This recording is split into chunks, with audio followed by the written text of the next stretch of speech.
I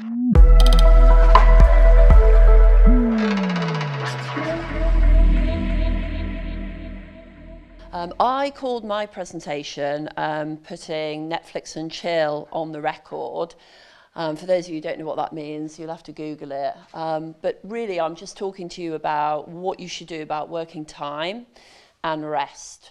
As you know, let me use mine.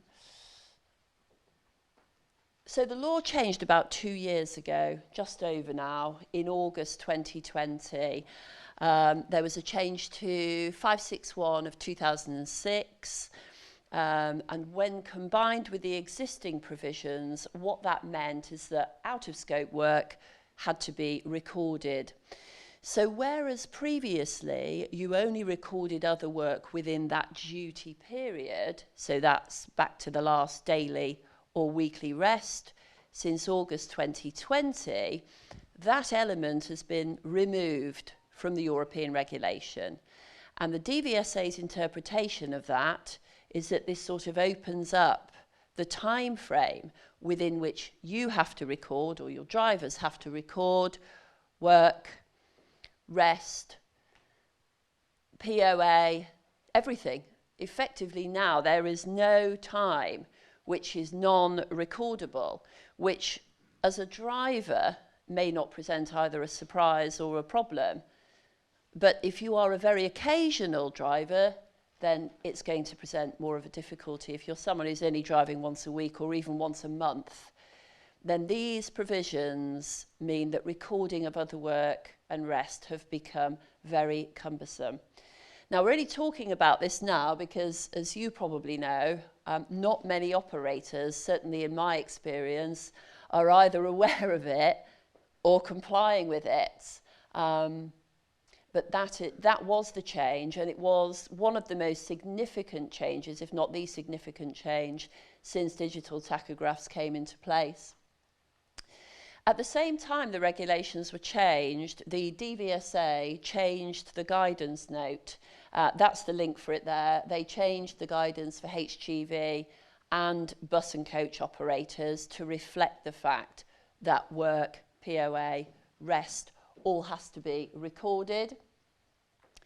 The requirement is today's work or rest has to be recorded, and the previous 28 days. The digital unit will record 28 days. How should drivers be recording this? I think previously it was done in a number of ways, but the DVSA's interpretation of how this should be recorded and how this is being enforced is that it must be on the tacho or on a printout from the tacho. So whereas previously drivers might have, you might think, well, they can use a diary, and a lot of certainly older drivers will have a diary in the cab. They've got Friday and Saturday as rest, and then they've got what they're doing the rest of the week. That's no good. One solution that was presented to me was a timesheet. The drivers can just use the timesheet to record the work and the rest, sick pay, holiday, etc. No good. So any work or rest or sick or POA has to be recorded either as a manual entry on the tachograph head or on a digital printout, or so it was. Dave Cox is nodding at me. There has been some change or some movement around this very recently, which I'll come on to in a moment. So, which of these should now be included on your tachograph record? Driving a van? Driving a van? On the tacho? No. Yes, lots of nodding. Who bravely said no? Not for work use. Yeah. Doesn't matter.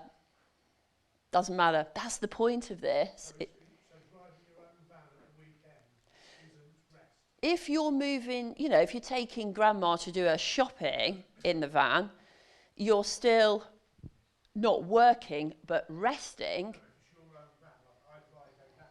So that's rest. That's rest. Sorry, yes, that's rest. Working in a shop. Anyone think that should be recorded? If you've got a job on a Saturday working in a retail shop, should that be recorded on your tachograph as a manual entry when you go in on Monday morning? I'm afraid so. Sleeping, there isn't a sleep button, but yet that is included as rest and should be recorded. So the answer, well done 90% of you, 10% have a word later. It is, of course, all of the above. And of course, that brings into scope these people who as consultants and indeed as solicitors, you come across all the time. I mean, the number of times I've spoken to a director who says, yeah, but you know, I only drive like once a month when Joe Bloggs hasn't come in for the 60th time. And I'm trying to explain that the reason or the frequency to an extent is irrelevant. If you're going to drive within any 28-day period, it brings everything that you do in scope. The same applies to your mechanic who's working in the yard all week but then goes out from time to time. Suddenly I say for the last 2 years, everything that mechanic does is now in scope.